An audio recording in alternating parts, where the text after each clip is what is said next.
to this makeup tutorial. For Halloween last year, I went as a cursed pumpkin, or human with a pumpkin curse, you might say. So this year I wanted to show you how I did my makeup for that, in case you want to be a scary pumpkin this year, but you don't want to put an actual jack-o'-lantern over your head. Okay, let's go! First up, I need to put away all my hair because I don't plan on coloring my hair orange today. As a base for my whole face, I'm using a concealer underneath my eyes, followed by a bit of foundation powder. This is just to even out my color of the face, so you just use your own regular routine. Time to paint.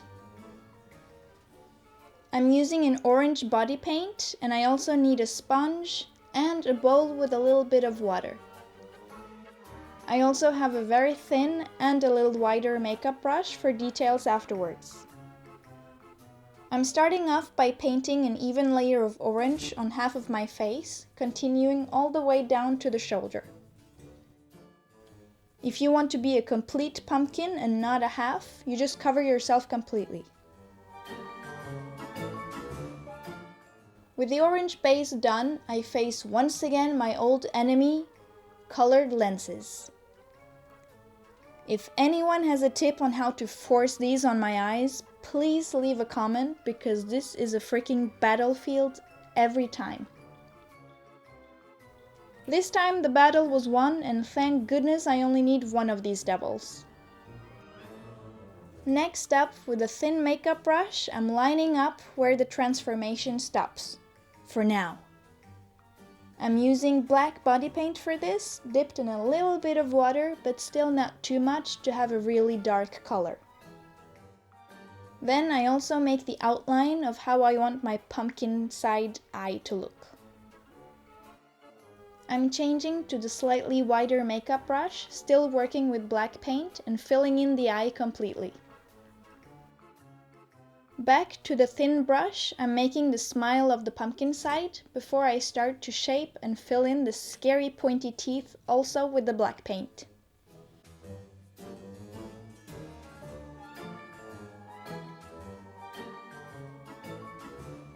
Then for the nose, I'm coloring the whole nose tip and filling it in before I add some more detailing, like small cracks going upwards.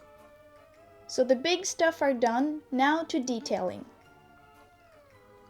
I'm using the thin makeup brush with black to make long continuous lines going all the way from my forehead down to where the paint stops.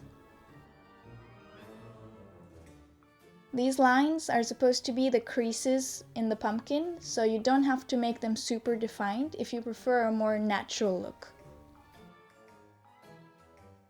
The last thing I need the black paint for is to make some cracks along the side where the regular face starts. I am changing to green just to make a few leaves for a more organic look as well. A pumpkin is a plant after all. So I'm following some of the black cracks with the green to make some vines and adding some small simple leaves here and there as well. Face paint is done, now to the human side. For my makeup on the human side, I'm filling in my eyebrow slightly with an eyebrow powder. Then I'm using a liquid eyeliner to make a nice cat eye effect. Much easier this time because I don't have to worry about symmetry since there's just one of them to do. For the mascara, I'm using one for length first and then another for volume after. Then I use my eyelash curler before moving on to eyeshadow. Here I'm just lightly using a brown shadow on the bottom of the lid and another more sparkly one as a highlighter on the inner corner of my eye and also underneath my eyebrow. Last touch is a blush with pink and orange tones in it to mark my cheek. And now I can finally release my hair. On the human side, I'm brushing my hair normally to make it shiny and smooth. On the pumpkin side, I'm using my hairbrush to mess it all up by brushing the wrong way. And with that, the two-faced pumpkin curse is complete.